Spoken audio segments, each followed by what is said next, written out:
Bonjour à tous, c'est Jérémy. Premier point, je vais liver soit ce soir, soit demain. C'est pas une surprise, c'est une annonce. Je live demain ou ce soir. S'il n'y a pas d'action, je liverai déjà demain midi pendant ma pause de déjeuner. Oui, je live aussi pendant une pause déjeuner au boulot, voilà. Ça sera un petit live entre midi 30 et midi 15, 45. Et après, je relive demain soir.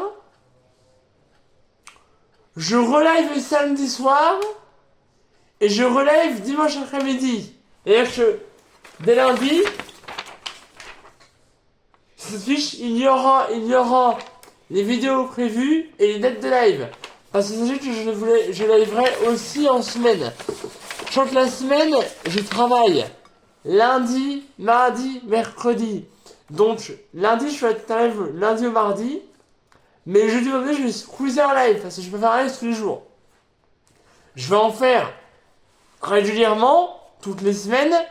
Mais pas tous les jours. Parce qu'à la fin de si je fais un live du lundi au dimanche, le jeudi, je vais être comme ça. Je vais arriver.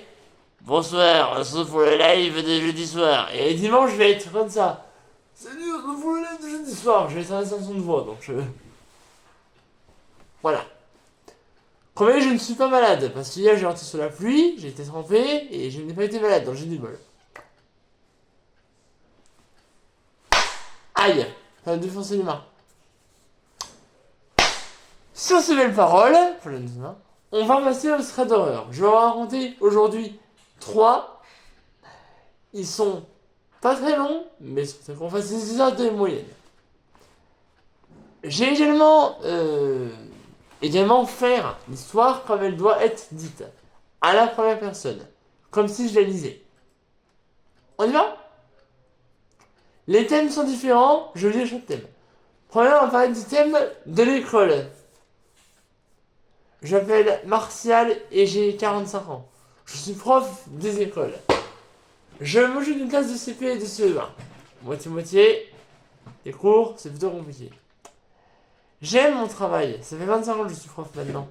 Oui, j'ai mon BAFA de prof à 20 ans. Je sais, c'est dur à croire, mais pourtant c'est vrai. Les diplômes des profs est très très dur à avoir. N'essayez pas de le faire si vous ne t'êtes pas maintenant dans ce domaine. J'aimerais bien apprendre plus de mon travail, mais malheureusement, je ne peux pas. J'ai des gens qui font que je ne puisse pas apprendre plus. Merci le ciel de m'avoir donné autant de bonheur. Mais c'est vers le mois de mars que j'ai démissionné de mon poste de professeur. Pour une raison. Les élèves. Vous avez dit quoi? Ils ont eu du sang qui ont coulé de leurs veines? Ils ont eu du sang de leur bouche? Non, c'est pourtant un problème classique. Mais c'est un élève qui m'a le plus effrayé. En cours de CP, j'avais les CP ce jour-là et il y avait 2 profs qui faisaient CP et CE1. Voilà. J'avais le CP le lundi, le mardi et les CE1 le jeudi et le vendredi. Et donc du coup, avec le CP, il y a eu un moment où un CP a commencé à pleurer. Mais il n'a pas pleuré du style il a pleuré d'un son extrêmement aigu et extrêmement strident. Un son à vous percer les tympans. Je fais des rimes dans cette histoire, c'est génial. J'ai même pas fait exprès en plus. Mais le son strident qui me perçait les tympans, m'avait tellement fait mal aux oreilles que j'en avais pris une otite. Le lendemain, je suis venu avec un oreille auditif car j'entends déjà plus bien de l'oreille droite. Mais là, je suis devenu sourd. Totalement sourd. Et chaque jour, l'élève pleurait de plus en plus fort. Un jour, un de mes élèves a carrément saigné des oreilles. J'ai démissionné peu de temps après. Sur cet élève, j'entendais pleurer dans mes cauchemars. Toutes les nuits. Il était dans un jardin d'aller voir ses parents. Mais ses parents n'étaient pas là. Et j'entendais pleurer en continu. Pleurer. Les profs venaient après moi se sont également plaints de ses larmes. Mais à un moment, il pleurait à l'école. Et il pleurait. Un moment, je l'ai vu dans la rue pleurer devant chez moi. Il était pâle et ses yeux étaient rouges. Quel est cet élève? Qui est-il? Que Que veut-il? Je ne sais pas. Peu de temps après, j'ai déménagé et je n'ai plus affaire à ce genre d'élèves. Fin du soir, on ne sait pas si cet élève avait pourquoi c'est sur son nom. Qui était-il? On ne sait pas. On passe à la deuxième histoire. On part sur un thème d'ascenseur. J'appelle Loïc. Oui, Loïc. J'appelle Loïc et j'ai 11 ans. Tout ça, je rentre du collège. J'habite à l'appartement. Avec mes parents. J'habite au 4e étage. Ce soir, je suis seul pour rentrer chez moi. Ma mère travaillait en tant que professeur des écoles et finissait tous les jours à 17h ou 18h. Et mon père était chauffeur de taxi. Lui finissait dans les mêmes horaires. De 2 heures, on rentrait généralement du collège. Tout seul. En rentrant du collège, j'ai remarqué que dans mon ascenseur, il n'y avait pas que moi un jour. Et en une histoire, je t'ai vapoté de peur. Car il y avait dans l'ascenseur avec moi un homme. Cet homme semblait avoir environ 75 ans. C'est un homme âgé. Il avait dans sa main une canne. En bois, comme tous les vieux. Et il possédait également un chapeau. Un chapeau un peu haute forme. Il portait un costume. Costard cravate. Un pantalon et chaussures noires. Et cet homme semblait être tous les jours dans l'ascenseur. Mais ce jour-là, j'ai commencé à avoir peur de cet homme. Car de jour en jour, il a commencé à me regarder. Comme ça.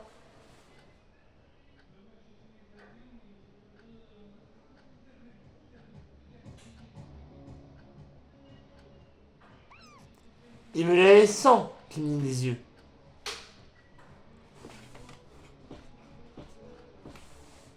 Oh, je ça. Sans cligner des yeux. Pas une seule fois. Comme si cet homme voulait un petit point. Alors, quand j'ai un petit point, je veux dire un bon point dans sa tronche. J'ai plusieurs fois essayé de crier, de crier, de crier. Et malheureusement... Oui, je suis un peu l'émotion. Malheureusement, j'avais une douleur à la poitrine ici. Une douleur comme ça.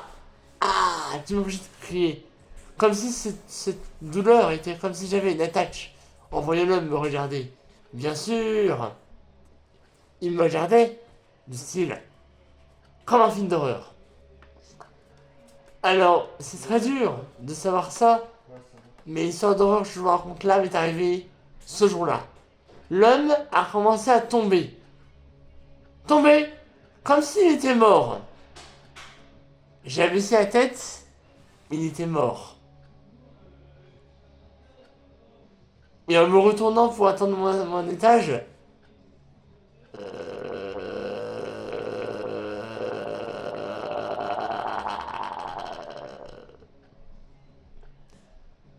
un bruit effrayant. J'ai regardé, l'homme était toujours mort. Je me retourne une seconde fois pour voir attendre mon étage. Et je vois que le sol est au 7e étage. Quoi? Le bouton 12 est allumé, mais pas le 4.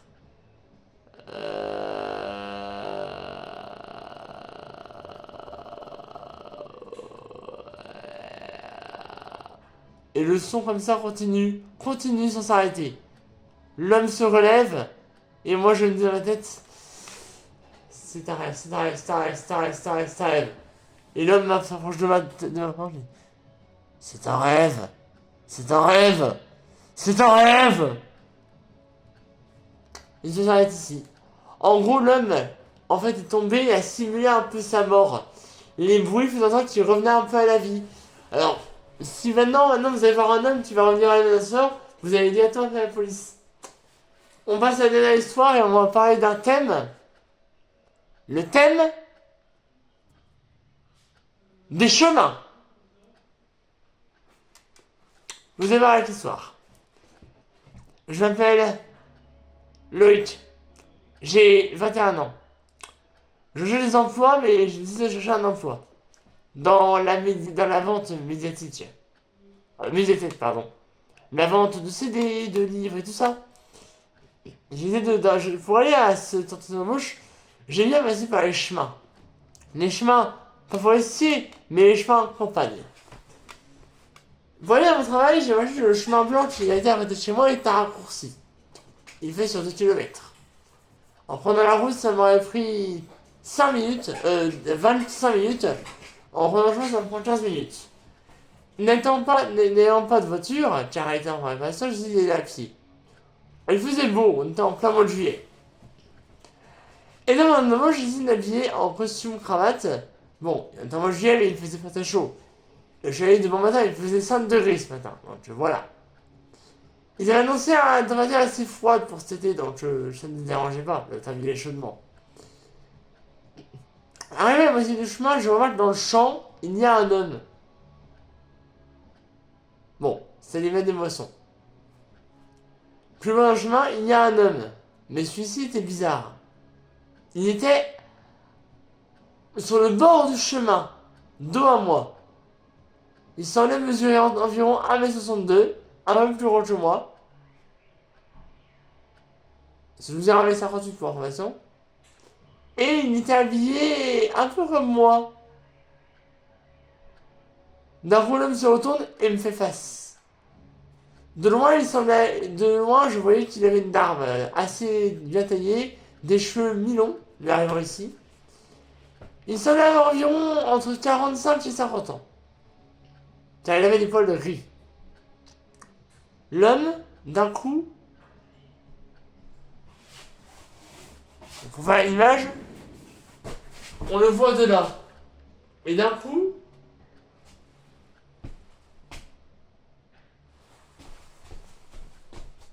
on le voit de là. Et d'un coup, on le voit de là. Et d'un coup, on le voit de là. Et il me regarde maintenant et me dit bonjour. Mais pas un bonjour de style gentil, un bonjour d'un style un peu effrayant. Comme s'il voulait me border de sarcasme. Cet homme était étrange. Très étrange. Et d'un coup, l'homme, son sourire, le vol je ne connais pas, l'homme commence à se... Bonjour, je vous parle de moi. L'homme reste souriant. Et l'homme me dit, pouvez-vous m'aborder le supermarché du coin? N'ayant pas besoin de naver, j'ai une patate d'embauche important, je peux pas vous dire maintenant. L'homme commence à s'agacer. Dites-moi où il est, j'ai besoin de votre aide. Non, j'ai pas le temps. L'homme, son sourire, se retourne, devient un fronçon béant, un front béant. Alors que deux de ses dents se mettent à grandir et à dépasser sur son menton. Il ressemble sa bouche en grand et à essayer de me mordre. Je cours en ma bouche, je appelle la police et ils ont arraché l'homme. On l'a jamais revu, mais apparemment, ça n'a déjà tué 2 personnes par morsure. Enfin, l'histoire a été courte, mais effrayante. Je vous dis soit à tout à l'heure pour le live, soit à demain pour le live. Bye!